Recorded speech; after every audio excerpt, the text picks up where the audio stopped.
Desventuras em Série. Livro 10. A Gruta Gorgônia, de Lemony Snicket. Capítulo 1. Depois de passar um bocado de tempo examinando oceanos, investigando tempestades e perscrutando severamente diversos bebedouros, os cientistas do mundo desenvolveram uma teoria a respeito de como a água é distribuída pelo nosso planeta, a qual chamaram ciclo das águas. O ciclo das águas consiste em 3 fenômenos-chave: evaporação, precipitação e acumulação. Todos igualmente maçantes. É claro que ler sobre coisas maçantes é maçante, mas é melhor ler algo que faz você bocejar de tédio do que uma coisa que o fará chorar descontroladamente, dar murros no chão e deixar manchas de lágrimas espalhadas na fronha, nos lençóis e na sua coleção de bumerangues. Assim como o ciclo das águas, a história das 3 crianças Baudelaire consiste em 3 fenômenos-chave. Mas seria melhor se, em vez de ler esta lastimável história, você lesse alguma coisa sobre o ciclo das águas mesmo. Violet, o fenômeno mais velho, estava perto dos 15 anos de idade e muito perto de ser a melhor inventora que o mundo já conheceu. Até onde posso dizer, era a melhor inventora que já se viu capturada pelas águas cinzentas do arroio enamorado, agarrando-se desesperadamente a um tobogã, enquanto era arrastada para longe do vale das correntezas que sopram constantes. Se eu fosse você, preferiria me concentrar no maçante fenômeno da evaporação, que é o processo pelo qual a água se transforma em vapor para formar nuvens, em vez de pensar na confusão que a aguardava ao pé das montanhas de Mão Morta. Klaus era o segundo Baudelaire mais velho, mas seria melhor para a sua saúde que você se concentrasse no maçante fenômeno da precipitação, que é o processo pelo qual o vapor volta a se transformar em água para cair em forma de chuva. Em vez de gastar um momento que seja pensando no fenômeno das excelentes habilidades de Klaus como pesquisador e na quantidade de problemas e infortúnios que essas habilidades lhe trouxeram, a partir do momento em que ele e suas irmãs conheceram o Conde Olaf, o notório vilão que perseguia as crianças desde que seus pais pereceram em um incêndio terrível. E até Sunny Baudelaire, recentemente saída da primeira infância, é um fenômeno em si, não apenas por seus dentes afiadíssimos, que ajudaram os Baudelaire em diversas circunstâncias desagradáveis, como também por suas recém-descobertas habilidades culinárias, que alimentaram os Baudelaire em diversas circunstâncias desagradáveis. Muito embora o fenômeno da acumulação, que descreve o ajuntamento da água da chuva em um só lugar para que ela evapore e recomece o tedioso processo, seja talvez o mais maçante do ciclo das águas, seria muito melhor para você se levantar e ir direto à biblioteca mais próxima, passar vários dias maçantes lendo todos os fatos maçantes que encontrar sobre a acumulação. Pois o fenômeno do que acontece com Sunny Baudelaire no decurso destas páginas é o mais pavoroso que sou capaz de imaginar. E sou capaz de imaginar uma enorme quantidade deles. O ciclo das águas pode ser uma série de fenômenos maçantes, mas a história dos Baudelaire é totalmente diferente. E esta é uma excelente oportunidade para você ler alguma coisa maçante, em vez de se inteirar do que aconteceu com os Baudelaire quando as águas impetuosas do arroio enamorado os arrastaram para longe das montanhas. "O que será de nós?" perguntou Violet, erguendo a voz para se fazer ouvir por cima do estrondo das águas. "Eu não creio que possa inventar nada que detém este tobogã."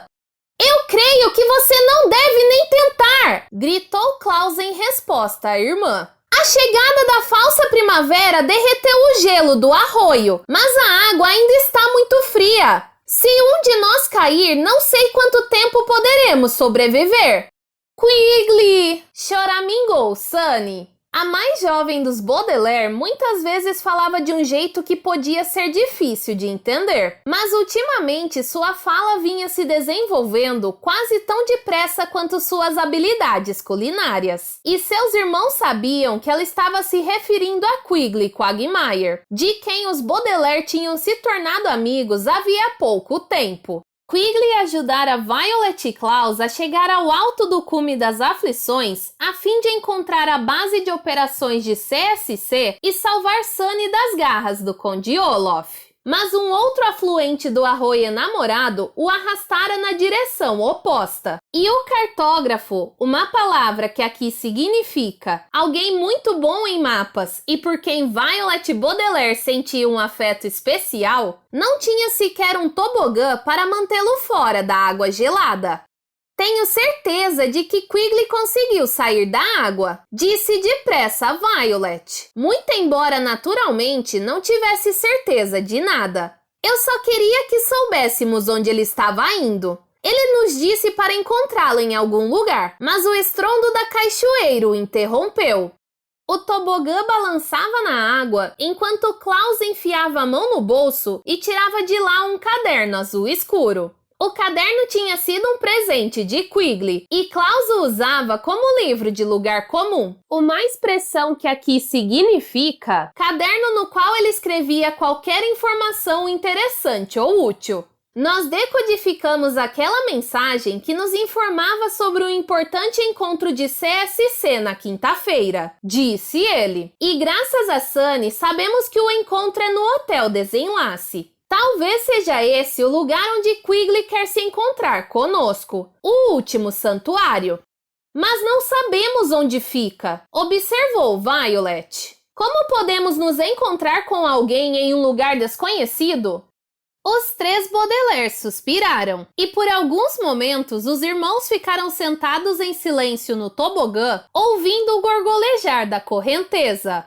Há pessoas que gostam de observar uma correnteza por horas, olhando fixamente para a água rebrilhante e pensando nos mistérios do mundo. Mas as águas do Arroio Namorado estavam sujas demais para rebrilhar, e cada mistério que as crianças tentavam resolver parecia levar a mais mistérios. E até esses mistérios continham outros mistérios. Portanto, quando elas ponderavam aqueles mistérios, sentiam-se mais arrasadas que pensativas.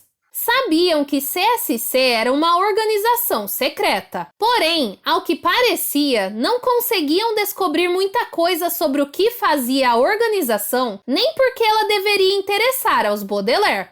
Sabiam que o Conde Olaf estava ávido por colocar suas mãos imundas sobre certo açucareiro. Porém, não faziam ideia de por que o açucareiro era tão importante, nem onde diabos ele estava. Sabiam que havia pessoas no mundo que poderiam ajudá-las. Porém, muitas dessas pessoas, tutores, amigos, banqueiros, já tinham provado não ser de nenhuma ajuda ou tinham desaparecido de suas vidas quando os Baudelaire mais precisaram delas. E sabiam que havia pessoas no mundo que não iriam ajudá-las. Pessoas vilanescas que pareciam se multiplicar na mesma medida que sua perfídia e perversidade escorriam sobre a terra, como um aterrador ciclo das águas do infortúnio e do desespero. Mas no momento, o maior dos mistérios parecia ser o que fazer em seguida. E amontoados em cima do tobogã flutuante, os Baudelaire não conseguiam pensar em nada. Se ficarmos no tobogã, disse Violet por fim, para onde vocês acham que iremos? Montanha abaixo, disse Klaus. A água corre para baixo. O Arroio Namorado deve desembocar fora das montanhas de Mão Morta no interior e depois, por fim, em algum corpo d'água maior, um lago ou um oceano. De lá, a água se evaporará formando nuvens, cairá como chuva e neve e assim por diante. Tédio, disse Sunny. O ciclo das águas é mesmo bem tedioso, concordou Klaus. Mas pode ser o meio mais fácil de nos afastarmos do Conde Olaf. É verdade, disse Violet. Olaf disse que estaria bem atrás de nós. Esmelita Rita, disse Sunny o que queria dizer alguma coisa como, junto com Esme Squallor e Carmelita Spatz. E os Baudelaire franziram as sobrancelhas ao pensar na namorada de Olaf, que participava dos esquemas do vilão porque acreditava que traição e fraude eram coisas muito elegantes ou in. E na ex-colega de classe dos Baudelaire, que se juntara recentemente a Olaf por suas próprias razões egoístas. Então vamos apenas ficar sentados neste tobogã e ver aonde ele nos leva? Perguntou Violet. Não é um grande plano, admitiu Klaus, mas não consigo imaginar um melhor. Passivo, disse Sunny, e seus irmãos assentiram taciturnos. Passivo é uma palavra inusitada na boca de um bebê. E, na verdade, seria uma palavra inusitada na boca de um Baudelaire ou de qualquer outra pessoa que leve uma vida interessante. Significa apenas aceitar o que está acontecendo sem fazer nada a respeito. E certamente todo mundo tem momentos passivos de vez em quando. Talvez você já tenha vivenciado um momento passivo na loja de calçados, enquanto o vendedor forçava seus pés para dentro de uma série de sapatos feios e desconfortáveis, sendo que o tempo todo você queria um par vermelho vivo com fivelas esquisitas que ninguém no mundo compraria para você. Os Baudelaire tinham vivenciado um momento passivo na Praia de Sal quando receberam a terrível notícia sobre seus pais e, entorpecidos, foram conduzidos pelo Sr. Paul para suas novas vidas de desventuras. Recentemente, eu mesmo vivenciei um momento passivo sentado em uma cadeira enquanto um vendedor forçava meus pés para dentro de uma série de sapatos feios e desconfortáveis, sendo que o tempo todo eu queria um par vermelho vivo com fivelas esquisitas que ninguém no mundo compraria para mim. Porém, um momento passivo no meio de uma correnteza impetuosa, quando pessoas vilanescas estão na sua cola em furiosa perseguição, é um momento difícil de aceitar. E foi por isso que os Baudelaire estremeceram em cima do tobogã, enquanto a Roya Namorados levava cada vez mais longe montanha abaixo, exatamente como eu estremeci quando tentava planejar minha fuga daquela sinistra loja de calçados. Violet estremeceu e pensou em Quigley, esperando que ele tivesse conseguido escapar da água fria e estivesse em segurança. Klaus estremeceu e pensou em CSC, esperando ainda poder aprender sobre a organização, apesar de sua base de operações ter sido destruída. E Sunny estremeceu e pensou nos peixes do Arroio Namorado, que ocasionalmente punham a cabeça para fora da água cinzenta e tossiam. Ela se perguntava se as cinzas que foram deixadas na água por um incêndio recente nas montanhas e tornavam difícil a respiração dos peixes, também estragariam o sabor deles, mesmo se fosse usada uma receita com bastante manteiga e limão. Os Baudelaire estavam tão concentrados em pensar e estremecer que quando o tobogã contornou uma das estranhas vertentes quadradas dos picos das montanhas, passou-se um instante antes que eles notassem o panorama que se descortinava abaixo deles. Foi só depois de alguns fragmentos de jornal passarem voando diante de seus rostos que os Baudelaire olharam para baixo, e o que viram quase os deixou sem fôlego. "O que é isso?" disse Violet. "Não sei", disse Klaus. "Dessa altura é difícil dizer." "Subjavik", disse Sunny. E era verdade. Daquele lado das montanhas de Mão Morta, os Baudelaire esperavam ver uma região silvestre, a vasta extensão de paisagem plana onde tinham passado um bom tempo. Em vez disso, parecia que o mundo se transformara em um mar muito, muito escuro. Até onde a vista podia alcançar, havia redemoinhos cinzentos e pretos movendo-se como estranhas enguias na água sombria. De quando em quando, um dos redemoinhos liberava um pequeno e frágil objeto que flutuava qual pluma na direção dos Baudelaire. Alguns desses objetos eram fragmentos de jornal. Outros pareciam pedacinhos de pano. e alguns de tão escuros eram absolutamente reconhecíveis. Uma expressão que Sunny preferia enunciar como Subjavik. Klaus apertou os olhos para baixo por trás dos óculos e depois voltou-se para as irmãs com uma expressão de desespero. Eu sei o que é isso, disse mansamente. São as ruínas de um incêndio.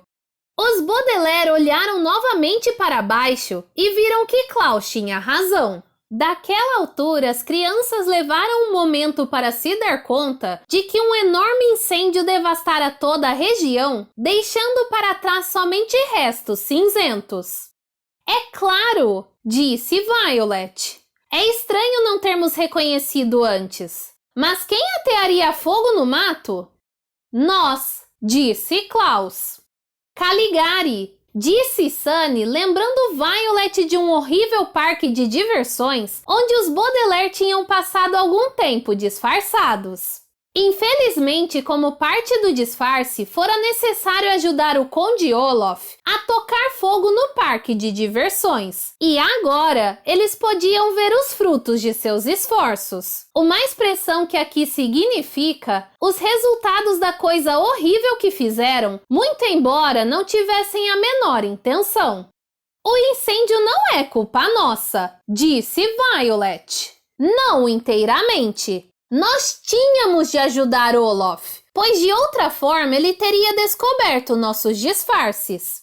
Ele descobriu nossos disfarces mesmo assim, observou Klaus. Neres culpa, disse Sunny, o que queria dizer alguma coisa como. Mas mesmo assim, a culpa não é nossa. Sunny está certa, disse Violet. Nós não inventamos o plano, Olaf inventou. Mas também não o impedimos, observou Klaus. E uma porção de gente acha que somos totalmente responsáveis. Aqueles pedaços de jornal são provavelmente do Pundonor Diário, que já nos culpou por toda sorte de crimes terríveis. Você está certo, disse Violet com um suspiro. Muito embora eu tenha descoberto que Klaus estava errado e que os fragmentos de jornal que passavam voando pelos Baudelaire eram de uma outra publicação, que teria sido de enorme ajuda caso eles tivessem juntado os pedaços. Talvez devamos ser passivos por algum tempo. Ser ativos não nos ajudou muito. Qualquer que seja o caso, disse Klaus, devemos continuar no tobogã. O fogo não pode nos fazer mal se estivermos flutuando em um arroio. Parece que não temos escolha, disse Violet. Olhem! Os Baudelaire olharam e viram que o tobogã se aproximava de uma espécie de convergência onde outro afluente do arroio enamorado se encontrava com o deles. O arroio estava agora muito mais largo e a água ainda mais turbulenta, de modo que os Baudelaire tinham de se agarrar firme no tobogã para não ser atirados às águas cada vez mais fundas. Devemos estar nos aproximando de um corpo d'água maior, disse Klaus. Avançamos mais no ciclo das águas do que eu imaginava. Você acha que é o mesmo afluente que arrastou Quigley para longe? Disse Violet, esticando o pescoço para procurar o amigo desaparecido. Egosolo! Exclamou Sunny, o que queria dizer. Não podemos pensar em Quigley agora. Temos de pensar em nós mesmos. E a mais jovem dos Baudelaire tinha razão. Com um sonoro vupt, o arroio contornou mais uma vertente quadrada e momentos depois suas águas ficaram tão violentamente agitadas que os Baudelaire tiveram a sensação de estar não sobre um tobogã quebrado, mas cavalgando um potro selvagem. Você consegue conduzir o tobogã na direção da margem! Gritou Klaus por cima do barulho da correnteza. Não! Gritou Violet. O mecanismo de direção quebrou quando descemos a cachoeira e o arroio é largo demais para remarmos até lá. Violet encontrou uma fita no bolso e parou um instante para prender os cabelos com ela, o que a fazia pensar melhor. Ela baixou os olhos para o tobogã e tentou lembrar dos diversos projetos mecânicos que examinara na infância quando seus pais estavam vivos e incentivavam seu interesse por engenharia mecânica. Os patins do tobogã, disse ela, e depois repetiu num brado para ser ouvida por cima do barulho da água. Os patins! Eles ajudam o tobogã a manobrar na neve e talvez possam nos ajudar a manobrá-lo na água. Onde estão os patins? Perguntou Klaus, olhando em volta. No fundo do tobogã! Gritou Violet. Impossiacto? Perguntou Sunny, o que significava alguma coisa do tipo: como vamos alcançar o fundo do tobogã? Não sei, disse Violet e começou a procurar freneticamente nos bolsos algum material para invenções. Trouxera consigo uma comprida faca de pão, mas ela se fora desde que a usara pela última vez, provavelmente arrastada pela correnteza junto com Quigley. Ela olhou para a frente, para a torrente de água espumante que ameaçava engolfá-los. Violet contemplou as margens distantes do arroio, que ficavam cada vez mais distantes à medida que ele continuava a se alargar. E olhou para os irmãos, que aguardavam para ser salvos por suas habilidades inventivas. Seus irmãos olharam de volta, e os três Baudelaire se entreolharam por um momento, piscando para expulsar a água escura dos olhos, enquanto pensavam em alguma coisa para fazer. Justo naquele momento, contudo, mais um olho chegou também piscando para expulsar a água escura, enquanto se erguia para fora da correnteza bem na frente dos Baudelaire.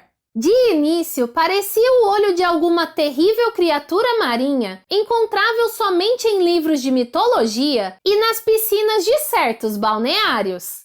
Mas quando o tobogã chegou mais perto, as crianças puderam ver que o olho era feito de metal, empoleirado no topo de um comprido mastro metálico que se curvava na ponta para proporcionar um ângulo melhor de visão. É muito inusitado ver um olho de metal se erguendo do meio das águas turbulentas de um arroio. E, no entanto, aquele olho era algo que os Baudelaire já tinham visto muitas vezes desde o seu primeiro encontro com o olho tatuado no tornozelo esquerdo do Conde Olaf.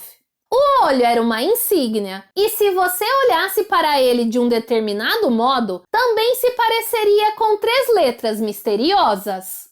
CSC! Gritou Sunny quando o tobogã se aproximou ainda mais. O que é isso? Perguntou Klaus. É um periscópio, disse Violet. São usados por submarinos para olhar as coisas que estão na superfície da água. Isso quer dizer, gritou Klaus, que há um submarino abaixo de nós? Violet não precisou responder, pois o olho se ergueu mais acima da água, e os órfãos puderam ver que o mastro estava preso a uma grande peça chata de metal, a maior parte da qual estava submersa. O tobogã chegou mais perto até o periscópio ficar ao alcance da mão, e então parou como uma jangada pararia ao atingir uma grande pedra. Olhem! Gritou Violet enquanto as águas precipitavam-se à volta deles. Ela apontou para uma escotilha bem na base do periscópio. Vamos bater, talvez possam nos ouvir! Mas não temos ideia de quem está lá dentro, disse Klaus. Vamos agir! Guinchou Sunny, o que queria dizer. É nossa única possibilidade de viajar por essas águas em segurança. Então se inclinou para a escotilha e começou a raspá-la com os dentes. Seus irmãos juntaram-se a ela, preferindo usar os punhos para esmurrar a escotilha de metal. Olá! Gritou Violet. Olá! Berrou Klaus. Shalom! Guinchou Sunny. Por cima do barulho da torrente impetuosa, os Baudelaire ouviram um som muito abafado vindo de trás da escotilha. O som era uma voz humana, que ressoava e fazia eco como se viesse do fundo de um poço. Amigo ou inimigo? Disse a voz. Os Baudelaire se entreolharam. Eles sabiam, assim como estou certo de que você sabe, que amigo ou inimigo é uma saudação tradicional dirigida a visitantes que se aproximam de um lugar importante, como um palácio real ou uma loja de calçados fortemente guardada, e precisam se identificar como amigos ou inimigos das pessoas que estão dentro. Mas os irmãos não sabiam se eram amigos ou inimigos pela simples razão de que não tinham a menor ideia de quem estava perguntando. O que vamos dizer? Perguntou Violet, baixando o tom de voz. O olho pode querer dizer que o submarino é do Conde Olaf, e nesse caso somos inimigos. O olho pode significar que o submarino é CSC, disse Klaus, e nesse caso somos amigos. Óbvio! Disse Sunny o que queria dizer. Só existe uma resposta que nos faça entrar no submarino. E gritou para a escotilha. Amigo! Houve uma pausa. E então a voz ecoante falou de novo. Senha, por favor. Os Baudelaire se entreolharam mais uma vez. Uma senha, como se sabe, é uma certa palavra ou frase que alguém pronuncia a fim de receber informações ou adentrar um lugar secreto. E os irmãos, é claro, não faziam ideia do que dizer para adentrar um submarino.